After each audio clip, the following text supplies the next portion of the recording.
Ladies and gentlemen, welcome to another video on the Bio at the Buzzer channel. On this channel, we are going to be doing a bunch of NBA related content, kind of going over a lot of stuff that happens in games, but more importantly, going over important games in NBA history and covering different topics that I think you guys are really going to enjoy. If you guys do enjoy this video, do me a favor and kill the like button. If you guys are new to this channel, be sure to hit the subscribe button as we do cover NBA content every single day.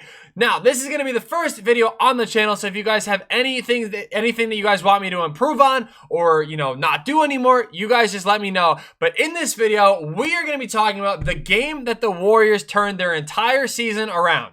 On April 17th, 2021, we as NBA fans got to see one of the best battles throughout this season as Stephen Curry ended up putting up 47 points with 11 made threes, going up against Jason Tatum's 44 points with 5 made threes. This battle ultimately ended with the Boston Celtics taking a 119-114 advantage over the Warriors and taking the W in this game. The game that we did get to see ended up being a back and forth battle, and one of the biggest plays throughout the game was about midway through the fourth quarter. Juan Toscano Anderson ended up diving over the scorer's table to save a loose ball, which ultimately ended up in Steph Curry knocking down a very big three, cutting it back to a very close game. As a Warrior fan, this game obviously was a very tough loss. However, the hustle play made by Juan Toscano Anderson was something that shaped the team to be what they were the rest of the season, and it had a lot of guys turn into breakout players. Not necessarily the breakout player that we know, such as guys like Jimmy Butler and CJ McCollum that go from averaging, 4 to 7 points that break out into 20 point per game scorers, but a lot of bench players that were not shooting the ball efficiently, were not playing all that well, really turned their seasons around and became really solid role players for the Golden State Warriors themselves. Now you guys can see Saturday, April 17th was the loss to the Boston Celtics. However, that was the game that again sparked the comeback to actually ultimately let the Warriors win 11 out of their next 15 games to make that push for the 7th seed or potential 7th seed in the Western Conference. Taking a look at a few of the games that did actually end up going on afterwards is the one right after that, very big game going up against the Philadelphia 76ers, led by their potential MVP in Joel Embiid, where the Warriors do pick up a 107-96 victory, led by Steph Curry putting up 49 points in that game. That was a huge victory for the Warriors. The next game was against the Washington Wizards, where unfortunately they did end up losing. However, I remember watching that game as well as I'm sure a lot of you guys did. I don't know what it was with the Warriors this season, but both losses that went to the Wizards, both of them were because somebody missed a wide open layup. So it's not like they actually were struggling. They just, I don't know what happened. Wiggins ended up getting wide open. He missed the layup. They went down, knocked in some free throws, and that was the game.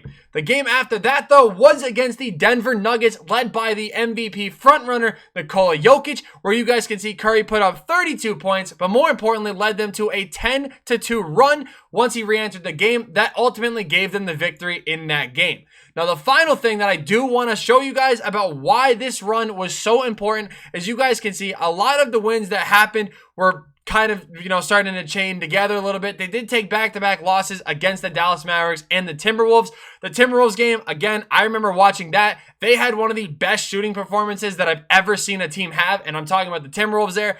But the Warriors responded really nicely, taking 2 huge wins over the Oklahoma City Thunder, including a 136-97 victory, where the Warriors not only were led by Steph Curry putting up 49 points with 11 threes of his own, but they broke their own franchise record and put up 27 three-pointers, which again, a lot of those came from their role players and their bench players, and that's not something that the Warriors had in the beginning of the season. You had guys like Michael Mulder, Jordan Poole, both stepping up, knocking down threes. Juan Toscano was knocking down threes. Draymond Green was knocking down threes. The whole team as a whole came together and broke their franchise record.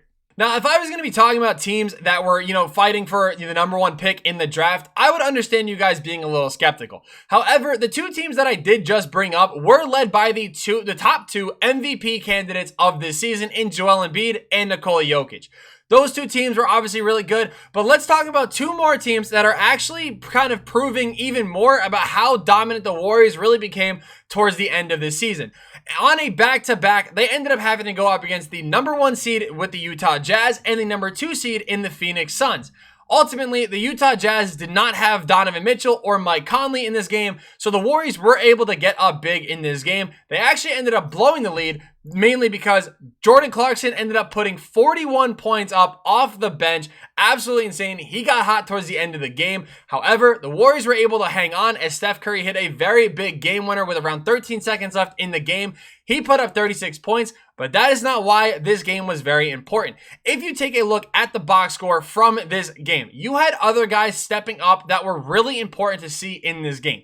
A guy like Kent Bazemore put up 19 points, shooting 2 of 7 from 3, which is actually kind of bad. But the point is he actually stepped up and knocked down some big threes in this game to kind of help them grow this lead. You had Michael Mulder put in 8 points off the bench himself. Juan Toscano put in 5 points, 4 steals, 5 assists, and 7 rebounds. Juan Toscano really took over a kind of mini Draymond sort of role for the team, becoming not only a better playmaker, but a better defender and a better scorer for the team.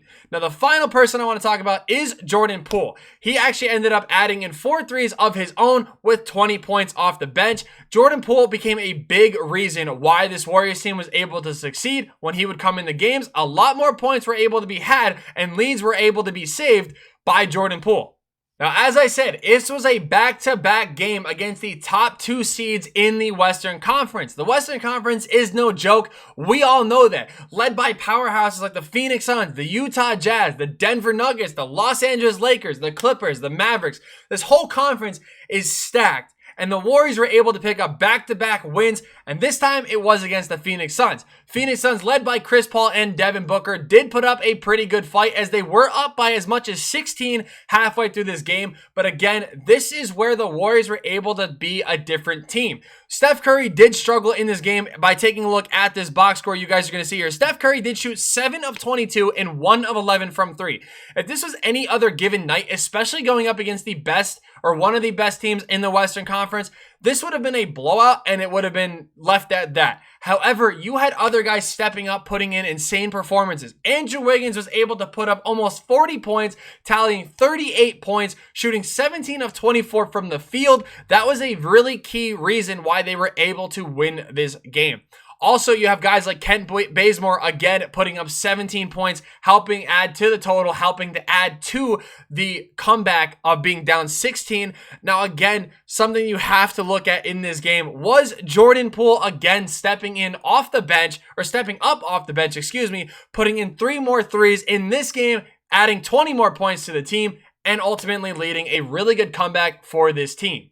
This is actually going to be the game where, I mean, obviously the Warriors, I feel like, did end up losing their momentum ultimately, but I do want to still talk about this game going up against the Lakers in the play-in tournament. The Warriors actually ended up going into the half with a 13-point lead. The reason why they had this lead is not only were they playing a very good defense against the Lakers, but they actually were struggling to shoot the ball. But what actually ultimately ended up happening is they started attacking the rim, kind of going right at guys like LeBron James, right at guys like Anthony Davis. They started scoring, and they did end up getting a 13-point lead led by a huge 3 at the half from Steph Curry. We all know what 3 I'm talking about. Ran to the side, hit a nice little step back 3, boom, over Anthony Davis. And that was that.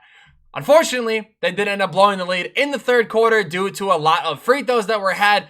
I'm not going to get into that anymore. But what I'm going to say about this game is actually this proved that the Warriors were able to handle one of the best teams in the NBA. And again, it's because they were a different team. Taking a look at the box score here, Wiggins actually ended up putting up 21 points himself. Steph Curry obviously led the way with 37. He was not going to go down without a fight. Draymond Green only had 2 points, but he did add in 9 rebounds and 8 assists, which again, if you know basketball, you know how valuable Draymond Green was to this team and is still to this team. Even Kevon Looney improving as a player, putting up 13 rebounds in a game was huge. This game, the bench did struggle a little bit, but I think that this did show how effective the Warriors really could be as a team. I'm not even going to bother talking about the Grizzlies game. The reason why is because they did play pretty well, but we're still not going to ignore the fact that Draymond missed a wide open layup. Like I said, I'm a Warrior fan, but I am a basketball fan before anything else. And yeah, that was pretty bad. Man's literally had a wide open layup and he missed it. Do you guys let me know? Do you guys agree or do you guys disagree that the game against the Boston Celtics, was that the turnaround that the Warriors did need? Was Juan Toscano diving over the scorer's table to save a ball and really put his body on the line? Was that the turning point for the Warriors this season? My personal opinion, I think it has to be, mainly because ever since that game, the Warriors ended up winning 11 out of their last 15 games to really make a push for the 7th seed in the Western Conference. I know, again, ultimately the Warriors did not make the playoffs, but I think that their late push into the season really showed that the Warriors are still a team that is going to be around for a very long time. Guys like Jordan Poole, Michael Mulder, Eric Pascal, James Wiseman, really big stepping stones for the Warriors. One thing I totally forgot to even mention about all those games is that the Warriors were only playing with 8 active players. They were only running 8-man lineups, which is a lot bigger of an issue that people really do realize. Fatigue sets in, muscle soreness sets in, and it does affect a lot of different players, yet they were still able to go on a massive winning streak to end the season. And when I say massive, I do mean a 7 or 8 game win streak, but that's pretty good considering you're fighting for a playoff spot. It was a late game push, a little bit too late, but hey, at the end of the day, I'm really happy with the way that the Warriors performed. I'm really happy with what I saw. So you guys let me know your guys' opinions down below. If you guys do want to see more videos on this channel, do me a favor and kill the like button. I'm not going to set a like goal on this because I want to see how crazy you guys go without me even asking for a like goal. So yeah, we're going to kind of leave it at that. Thank you guys so much for watching. I hope you guys did enjoy. And yeah, peace.